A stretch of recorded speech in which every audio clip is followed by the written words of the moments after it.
అందాల బొమ్మలు కన్నీటి చెమ్మలు ఏడేళ్ల వయసులోని బాలికలకు సుంతి ఆ దురాచారంపై పోరు. సో 16 ఏళ్ళకి అత్యాచారం బారిన హక్కుల కోసం ఆరాటం, ఊహ తెలియనప్పుడే లైంగిక వేధింపులు, వాటిపై పోరాటం.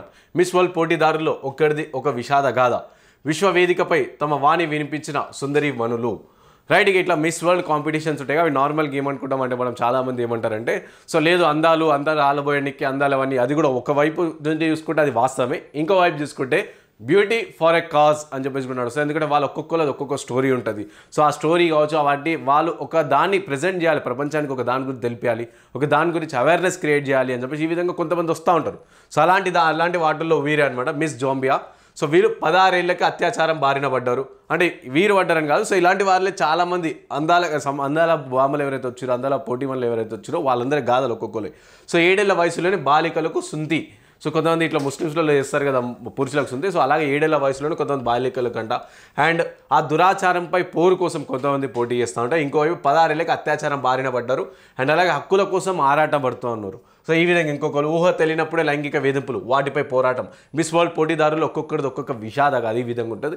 సో అవన్నీ కూడా ప్రపంచ దృష్టికి తీసుకెళ్ళాలి. దాని తర్వాత దానిపైన ఒక అవగాహన కల్పించాలి ప్రపంచ వేదికగా అని చెప్పేసి ఈ విధంగా కొంతమంది కొన్ని స్టాండ్స్తో కావచ్చు, కొన్ని మూవ్స్తో కావచ్చు, కొన్ని మూమెంట్స్తో కావచ్చు, ఈ విధంగా ఈ పోటీదారులు అంటే పోటీ పడుతూ ఉంటారనమాట.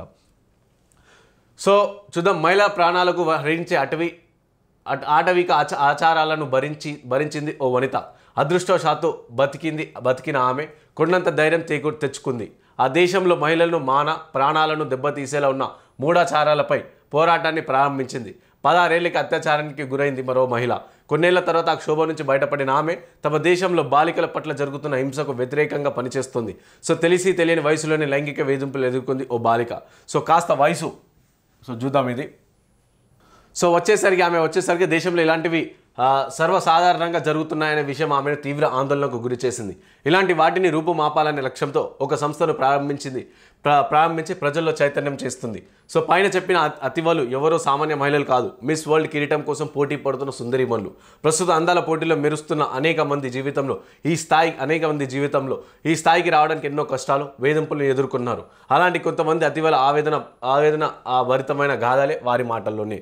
సో ఇట్లా ఈ విధంగా చాలామంది చాలా రకాలుగా వాళ్ళు అనుభవించారు, క్షోభ అనుభవించారు అనుకోవచ్చు, కష్టాలు పడి సో ఫైనల్గా ఈరోజు ఈ స్టేజ్కి వచ్చారు. సో అలాంటి వాళ్ళు కొంతమంది 16 ఏళ్ళకి అత్యాచారం కావచ్చు, లేకుంటే వాళ్ళ ఏరియాలలో సో మహిళలకు గాను అంటే వాళ్ళ మానానికి కావచ్చు, వాళ్ళ ప్రాణానికి కావచ్చు, ఏ విధంగా అయినా సరే విలువ ఇవ్వనటువంటిది మూఢ నమ్మకాలతో వాళ్ళందరినీ కూడా ఇబ్బంది పెడుతారు. సో అలాంటి వాళ్ళందరి కోసం సో ఒక ఆర్గనైజేషన్ ఏర్పాటు చేసి సో వాళ్ళందరి కోసం ఒక స్టాండ్, ఒక వాయిస్గా నిలబడాలని చెప్పి ఈ విధంగా చాలామంది డిఫరెంట్ అనేక మంది అనేక రకాలుగా సమస్యలతో సో వీడి వరకు వచ్చిరంట.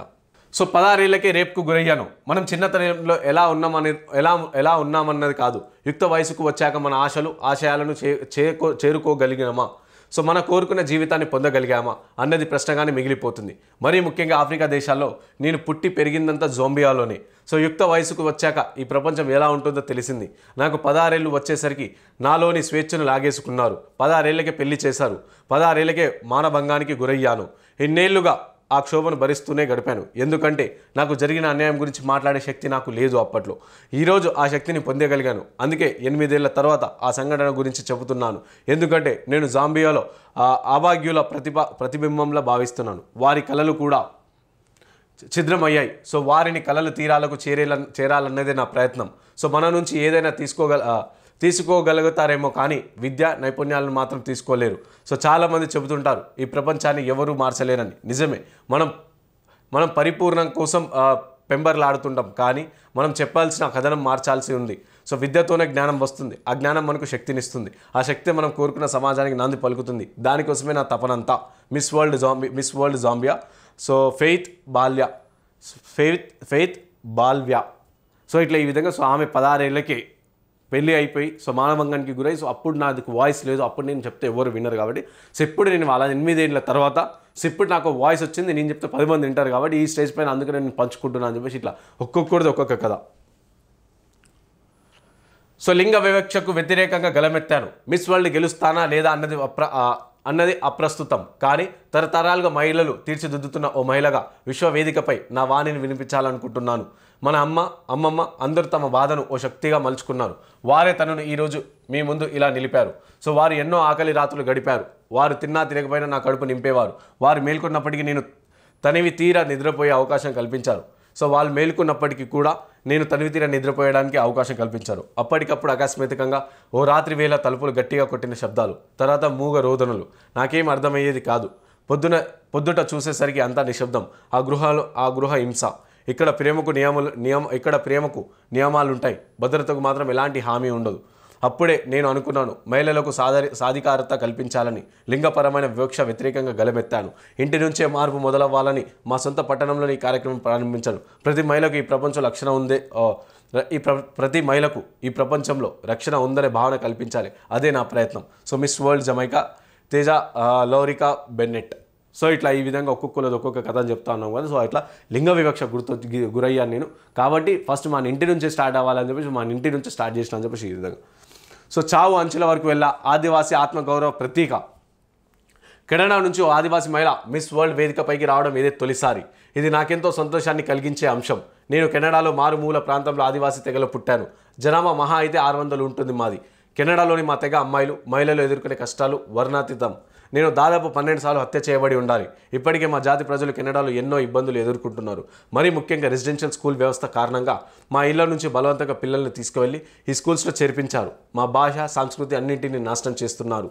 దాదాపు 10,000కు పైగా మా జాతి ప్రజల సమాధులు ఈ రెసిడెన్షియల్ పాఠశాలలో ఉండి ఉంటాయి. సో మా ఆంటీ, అంకుల్ సమాధులు కూడా దానిలో భాగం. ఇవన్నీ చూస్తూ పెరిగాను. నాకు అమ్మే స్ఫూర్తి. మనం పడే బాధకు కూడా ఓ మహోన్నత కారణం ఉండాలి. ఆమె నూరిపోశారు. సో క్షమాగుణం గురించి తెలిపారు. ఇవే నన్ను ధైర్యంగా ముందుకు వెళ్లేందుకు, మా ఇంటిని ఓ వసతి గృహంలా మార్చేందుకు ప్రోత్సహించాయి. మేము ఓ 15 మంది పిల్లలకు వసతి కల్పించడంతో పాటు వారి జీవితాల్లో మార్పు తీసుకువచ్చాం. మిస్ వరల్డ్ పోటీలకు రావడం కారణం ఓ మహోన్నత లక్ష్యం కోసమే. మా జాతి సాధికారత కృషి చేయడానికి ఇక్కడ వరకు వచ్చా. రీకనెక్టింగ్ విత్ రిబ్బన్స్ అంటూ ప్రాజెక్ట్ను ప్రారంభించారు. మా తెగలో రిబ్బన్ స్కర్ట్స్ ధరించడం సాంప్రదాయం. ఈ ప్రాజెక్టుకు $10,000 వరకు నిధులు సేకరించాను. ఒకవేళ మిస్ వరల్డ్ కిరీటం గెలిస్తే అది ఓ చరిత్ర కావచ్చు, కానీ ఇతరులు ఆ బాటలో నడిచేలా నేను మార్గం వేయలేకపోతే అది నిష్ఫలితమే అని చెప్పేసి ఆమె అన్నారు. Emma Morrison, miss world Canada. So ఇట్లా కెనడాకి సంబంధించి ఒక తెగ అమ్మాయి, సో ఆదివాసీ అమ్మాయి. సో ఆమె వాళ్ళ జనాభా కూడా కంప్లీట్గా వాళ్ళ జనాభా కేవలం 600 ఉంటారు. సో నేను నా జాతి కోసం వచ్చాను ఇక్కడ అని చెప్పేసి చెప్తాను. సో వాళ్ళ రెసిడెన్షియల్ స్కూల్స్ విధానం పట్ల సో అందరి పిల్లల్ని వాళ్ళ జాతికి సంబంధించిన పిల్లల్ని తీసుకెళ్ళి అక్కడి నుంచి చంపేయడం కావచ్చు, అణిచివేత కావచ్చు, ఇవన్నీ కూడా జరుగుతున్నాయి. సో కాబట్టి ఒక కాజ్ కోసం వచ్చిన నేను అని చెప్పేసి వారు చెప్తాను. సో ఇట్లా ఒక్కొక్కళ్ళది ఒక్కొక్క కాజ్, ఒక్కొక్కళ్ళది ఒక్కొక్క ప్రయత్నం అనమాట. రైట్, ఇక వేరే వార్తలు చూద్దాం. So beauty for a cause, beauty with a cause అంటారు కదా. సో ఇట్లా దీనికి మిస్ వరల్డ్ పోటీలకు సంబంధించింది. ఇంకో వైపు చూసుకుంటేమో కాంగ్రెస్ పార్టీ చాలా ప్రతిష్టాత్మకంగా తీసుకొని లేదు చాలా గట్టిగా చేస్తున్నామని చెప్పి చెప్తా ఉన్నప్పటికీ కూడా కంప్లీట్గా కూడా కాంగ్రెస్ పార్టీకి బ్యాక్ ఫైర్ అవుతున్న పరిస్థితి.